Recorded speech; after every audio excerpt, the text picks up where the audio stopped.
Alors ce forum s'intitule Forum industriel des projets.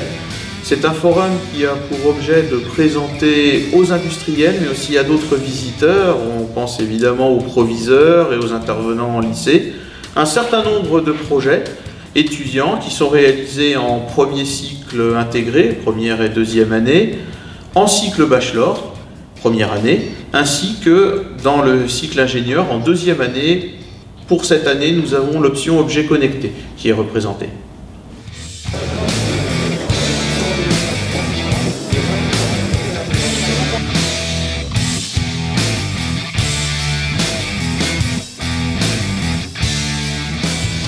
Alors, les années précédentes, nous avions l'habitude, au moins pour les deuxièmes années ingénieurs, d'effectuer des soutenances en salle avec des diaporamas.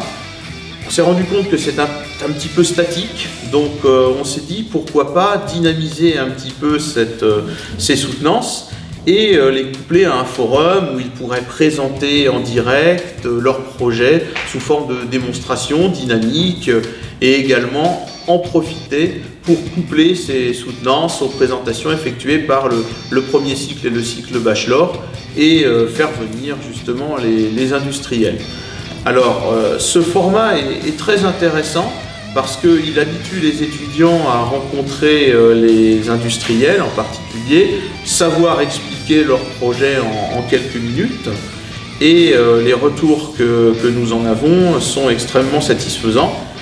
Déjà de la part des étudiants qui sont extrêmement contents d'avoir pu présenter donc leur réalisation à des industriels qui étaient venus, certains de fort loin, pour les écouter. Alors pour cette édition qui est la première en tant que telle, nous avons un petit peu plus d'une centaine de projets. On compte un petit peu plus de 60 projets pour le premier cycle intégré, première et deuxième année hors contrat. Nous avons une vingtaine de projets toujours en premier cycle intégré, mais en première année sous contrat. Une quinzaine de projets en première année de bachelor et une vingtaine de projets pour l'option objet connecté en deuxième année ingénieur. Donc un petit peu plus d'une centaine en tout. Les domaines d'application des différents projets qui ont été présentés sont extrêmement variés. On a de la domotique, on a de l'agriculture, on a des jeux, on a des objets connectés au sens très large du terme. Et justement, ces applications prouvent que d'une part les étudiants sont très imaginatifs et que d'autre part ils peuvent concrétiser assez facilement les idées qu'ils peuvent avoir envie de mettre en pratique. Alors, pour ce qui est des technologies elles-mêmes, on va distinguer deux types. En premier cycle, en cycle bachelor, d'une manière générale, on va présenter des projets utilisant des technologies Arduino qui sont basées sur des briques de base que l'on assemble, que ce soit au niveau électronique ou au niveau informatique.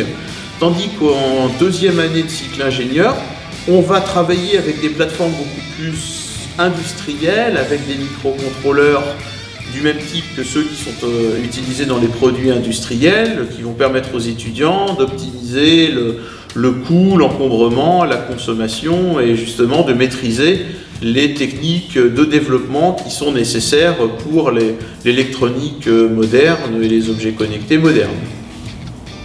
Alors nous avons quand même eu pas mal d'industriels, dont certains sont venus de fort loin, de plusieurs centaines de kilomètres, pour pouvoir voir les projets et rencontrer nos étudiants.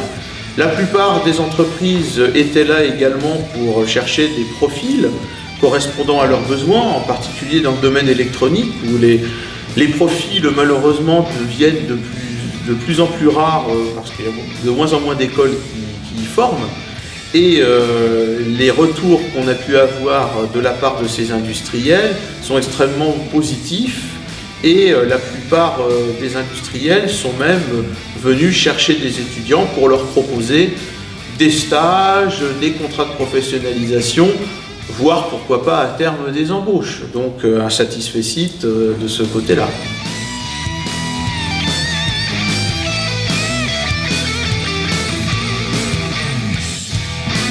Alors, que conseiller à un lycéen qui va être candidat à l'ESEO? C'est une bonne question. Donc je dirais principalement peut-être deux choses. La première, c'est la curiosité, avoir envie de creuser les choses, d'avoir envie d'aller au fond des choses, surtout ne pas hésiter, parce qu'on voit de toute façon que certains projets qui pouvaient peut-être paraître relativement irréalisables aux yeux des étudiants de première année, a priori, ont été réalisés. Et bien, donc finalement, les gens sont tout à fait capables de faire des preuves de concept, des idées qu'ils ont derrière la tête. Et ceci en première année, ça c'est déjà une très bonne chose. Puis ce qui va avec la curiosité, c'est aussi la passion. Ça va avec, hein, c'est-à-dire le système de formation par projet que nous avons instauré permet aux étudiants d'exprimer leur passion. Justement, ben voilà, j'ai une idée et j'aimerais bien la réaliser. Ben, on va mettre les moyens à disposition de l'étudiant pour qu'il puisse réaliser son projet, concrétiser son idée et voilà, avoir quelque chose de fonctionnel, quelque chose de joli à présenter aux industriels, à présenter aux lycéens. Donc voilà, le bilan est extrêmement positif de ce point de vue.